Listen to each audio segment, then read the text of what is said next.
2026 தமிழக சட்டமன்ற தேர்தலில் களம் இறங்கப் போகிறேன். நிர்மலா சீதாராமன் அதிரடி. தமிழக சட்டப்பேரவை தேர்தலில் நிதி அமைச்சராக அல்ல, கட்சி தொண்டராக பணியாற்றுவேன் என கட்சி நிர்வாகிகள் மத்தியில் மத்திய நிதியமைச்சர் நிர்மலா சீதாராமன் தெரிவித்துள்ளார்.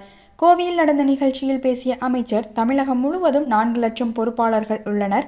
மத்திய அரசின் மூலம் தமிழகத்திற்கு என்னென்ன திட்டங்கள் வந்துள்ளது என்பதை ஒவ்வொரு அணியும் சொல்லும் அளவிற்கு 10 ஆண்டுகளில் பிரதமர் நரேந்திர மோடி பல்வேறு திட்டங்களை செயல்படுத்தி வந்துள்ளார்.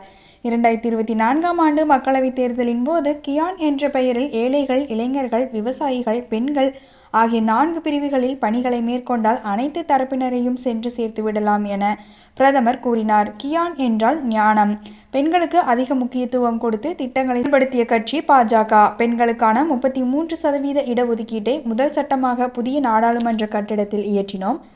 நாம் செய்யும் நல்ல திட்டங்கள் மூலம் பொய் பிரச்சாரங்கள் தடுக்க முடியும். பிரதமர் மோடி யாருக்கும் குறையின்றி ஆட்சி நடத்துகிறார். ஆனால் அவருக்கு நற்பெயர் கிடைத்துவிடக் கூடாது என்ற நோக்கத்தில் தமிழக சட்டப்பேரவையில் நடவடிக்கை மேற்கொள்கின்றனர். ஜல்லிக்கட்டை தடை செய்தது காங்கிரஸ், அதற்கு ஆதரவு தெரிவித்தது திமுக. ஆனால் மீண்டும் அனுமதி அளித்த பிரதமர் மோடியை குற்றம் சாட்டுகிறார்கள்.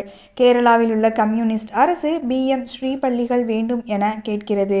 ஆனால் தமிழகத்தில் எதிர்க்கின்றனர். நீட் அமலுக்கு வந்தது முதல் எதிர்க்கின்றனர். ஆனால் அந்த தேர்வால் ஏழை கிராமப்புற மாணவர்கள் பயன்பெறுகின்றனர்.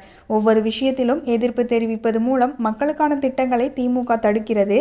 திமுகவுடன் கூட்டணி இல்லை என்றால் ஒரு இடத்தில் கூட காங்கிரஸ் வெற்றி பெறாது.